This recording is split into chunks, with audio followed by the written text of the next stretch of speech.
അതന്നെയല്ലത്.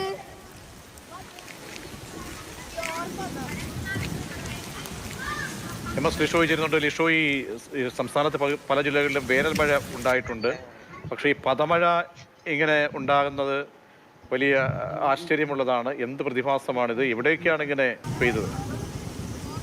തൃശൂർ, കോടന്നൂർ, അമ്മാടം ഭാഗങ്ങളിലാണ് ഈ സംഭവം ഉണ്ടായത്. അതായത് ഈ മഴ, വേനൽ മഴ പെയ്യുന്ന ഒരു സമയത്ത് ചിലയിടങ്ങളിൽ ഉണ്ടാകുന്ന ഒരു പ്രതിഭാസമാണ് ഇതെന്നാണ് വിദഗ്ധർ പറയുന്നത്. അതായത് രണ്ട് സാഹചര്യങ്ങളാണ് ഇതിനുള്ളത്. ഒന്ന്, തൊട്ടടുത്ത് ഏതെങ്കിലും ഫാക്ടറികളോ മറ്റോ ഉണ്ടെങ്കിൽ മലീമസമായ ആ ഒരു അന്തരീക്ഷത്തിൽ ഇത്തരത്തിൽ മഴ പെയ്യുമ്പോൾ ഒരു പ്രത്യേക ഫോം ഉണ്ടാകുന്നു. അത് ഈ മേഖലകളിലൊക്കെ പടരുന്നു എന്നുള്ളതാണ് ഒന്നാമത്തെ ഒരു സാധ്യത എന്ന് പറയുന്നത്. രണ്ടാമത്തെ സാധ്യത എന്ന് പറയുന്നത് ഈ വേനൽക്കാലങ്ങളിൽ ചില മരങ്ങളിൽ ഒരു പ്രത്യേക തരം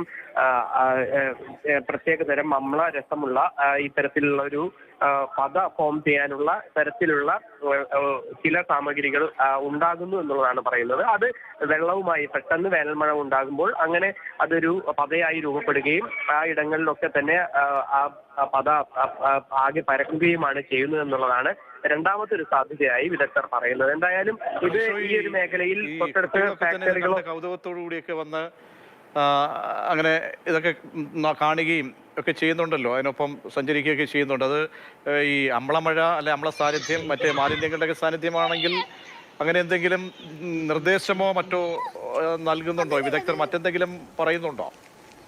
ഈ മേഖല എന്ന് പറയുന്നത് അത്ര ഈ ഫാക്ടറികളോ മറ്റോ ഒന്നും തന്നെ ഉള്ള ഒരു സ്ഥലമല്ല. അതുകൊണ്ട് തന്നെ അത് എന്തുകൊണ്ടാണ് ഇങ്ങനെ